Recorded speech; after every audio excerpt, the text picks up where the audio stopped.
দেখতেই পাচ্ছেন যে আমাদের মঞ্চে উপবিষ্ট আছেন সুলতানুল ওয়াইজিন হযরত মাওলানা খালেদ সাইফুল্লাহ আইয়ুবী হাফিজাহুল্লাহ, আমার দীর্ঘ কারাগারের সাথী। আমার সেই কারা জীবনে অনেক মানসিক যন্ত্রণাটা ছিল সবচেয়ে বেশি কষ্টকর আমার জন্য। তো আমার সেই কষ্টের সময় কারাগারের ভিতরে থেকে আমাকে সান্ত্বনার বাণী শুনিয়ে আমার হিম্মত সৎসাহস বৃদ্ধি করার ক্ষেত্রে জালিমের মোকাবেলায় অটল এবং অবিচল থাকার জন্য যাদের মাধ্যমে আমি অন্তরঙ্গ সাহচর্যের মাধ্যমে প্রেরণা পেয়েছি, কথা দিয়ে আমাকে উদ্বুদ্ধ এবং প্রেরণা জুগিয়েছেন, এই কথাটা আমি এর পর্যন্ত কারো কাছে বলি নাই। আজকে আপনাদের সকলের সামনে এই কথাটা বললাম। আমার একান্ত বন্ধুবর মাওলানা খালেদ সাইফুল্লাহ আইয়ুবী। এখন কারাগারের কাজগুলো তো নিজেরটা নিজেরই করতে হয়, অনেক কষ্ট ছিল। এর উপরে এই ভাঙ্গা হাত আবার হয়ে গেল ইনফেকশন হয়েছে কারাগারে। তো একটা কথা আছে, ওষুধ আছে, ডাক্তার আছে, চিকিৎসা নাই। এখন এবার যা বুঝার বুঝেন আপনারা, এর নাম হলো জেলখানা। তো ওই অবস্থার মধ্য দিয়ে খালি অ্যান্টিবায়োটিকের উপর অ্যান্টিবায়োটিক, কিন্তু এই যে হাতে যে ইনফেকশন হয়ে গেল এটাও ভালো হয় না, চিকিৎসাও হয় না, অসহ্য যন্ত্রণা, একদিনের জেল 1 মাসের কষ্টে পরিণত হয়েছিল ওনার জন্য। আসলে আর 10 জনের বন্দিত্বের মতো ছিল না। আমাদের উপরে অতিরিক্ত কিছু জুলুম, নির্যাতন, কষ্ট দেওয়ার নানা রকম আয়োজন ছিল। তার মধ্যে অন্যতম একটা আয়োজন ছিল বিভিন্ন জেলায় মামলা, এক কারাগার থেকে আরেক কারাগারে ট্রান্সফার হওয়া। এক একটা কারাগারে ট্রান্সফার হইলেই নতুন করে কিছু ঝামেলা পোহাইতে হয়। সেখানে সকালবেলা ঘুম থেকে ফজরের আগে উঠতে হয়, উঠে গিয়ে ওই হাঁটু গেড়ে টেবিলের সামনে বসে থাকতে হয় ঘন্টার পর ঘন্টা। সেখানে নাম রেজিস্ট্রি করাইতে হয়, সব ঠিকানা লেখাইতে হয়, উচ্চতা মাপতে হয়, নতুন করে আবার ছবি তুলতে হয়, বহুত কাহিনী। এগুলি করতে করতে সকাল 10টা-11টা পর্যন্ত বাজে। রাত গভীরে এসে কারাগারে পৌঁছলাম রাত 2টার সময়। আবার ফজরের আগের থেকে সকাল 10টা পর্যন্ত বসে বসে সব কাজ করতে হয়। 2 দিন পর পর এক কারাগার থেকে আরেক কারাগার, আরেক কারাগার থেকে আরেক কারাগার, নানা রকম উৎপাত যা বলা হয়, যাকে বলা যায় কষ্ট দেওয়ার মতো নানা রকম আয়োজন আমাদের সাথে ছিল। তো আলহামদুলিল্লাহ, আল্লাহ পাক আমাদের সেই কষ্টের দিনগুলোকে সবরের সাথে এবং আল্লাহর সাথে ভালোবাসার, মহব্বতের সম্পর্ক বৃদ্ধি করার প্রচেষ্টার মধ্য দিয়ে আল্লাহ সুন্দরভাবেই আমাদেরকে কাটিয়েছেন।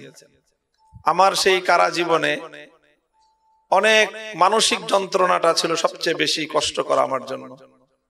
তো আমার সেই কষ্টের সময় কারাগারের ভিতরে থেকে আমাকে সান্ত্বনার বাণী শুনিয়ে আমার হিম্মত সৎসাহস বৃদ্ধি করার ক্ষেত্রে জালিমের মোকাবেলায় অটল এবং অবিচল থাকার জন্য যাদের মাধ্যমে আমি অন্তরঙ্গ সাহচর্যের মাধ্যমে প্রেরণা পেয়েছি, কথা দিয়ে আমাকে উদ্বুদ্ধ এবং প্রেরণা জুগিয়েছেন, এই কথাটা আমি এর পর্যন্ত কারো কাছে বলি নাই।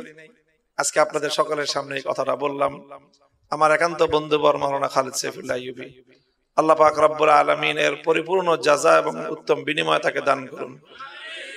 তিনি ভিতরে শুধু নিজে জেল খাটছেন তাই নয়, উনি ওই সময়টায় মারাত্মক অসুস্থ ছিলেন। ওনার হাত এর আগে অ্যাক্সিডেন্ট করে 2বার এক হাত ভাঙছে। 2বার হাত ভাঙ্গা, সেই ভাঙ্গা হাত নিয়ে জেল খাটা, অসুস্থ অবস্থা জেল খাটা অনেক কঠিন, অনেক কাজ নিজের করতে হয়। এখন কারাগারের কাজগুলো তো নিজেরটা নিজেরই করতে হয়, অনেক কষ্ট ছিল। এর উপরে এই ভাঙ্গা হাত আবার হয়ে গেল ইনফেকশন হয়েছে কারাগারে। তো একটা কথা আছে, ওষুধ আছে, ডাক্তার আছে, চিকিৎসা নাই। এখন এবার যা বুঝার বুঝেন আপনারা, কারাগারে কি আছে? ওষুধ আছে, ডাক্তার আছে, কিন্তু চিকিৎসা নাই। এর নাম হলো জেলখানা। তো ওই অবস্থার মধ্য দিয়ে খালি অ্যান্টিবায়োটিকের উপর অ্যান্টিবায়োটিক, কিন্তু এই যে হাতে যে ইনফেকশন হয়ে গেল এটাও ভালো হয় না, চিকিৎসাও হয় না, অসহ্য যন্ত্রণা, একদিনের জেল 1 মাসের কষ্টে পরিণত হয়েছিল ওনার জন্য। যাই হোক, আল্লাহ পাক রব্বুল ইজ্জত মেহেরবানি করেছেন আমাদের উপর। যে আমাদের মতো দুর্বল বান্দাদের সাথে দুনিয়ার বিবেচনায় বিশাল শক্তিধর ক্ষমতা টক্কর দিয়েছিল। আমরা হকের ঝান্ডা ধরেছিলাম, আঁকড়ে ধরেছিলাম, সত্যের পথে ছিলাম, হকের কথাগুলো বলেছিলাম, এটা ছাড়া আমাদের আর কোনো অপরাধ ছিল না। তারা হকের আওয়াজটাকে দমন করতে চেয়েছিল।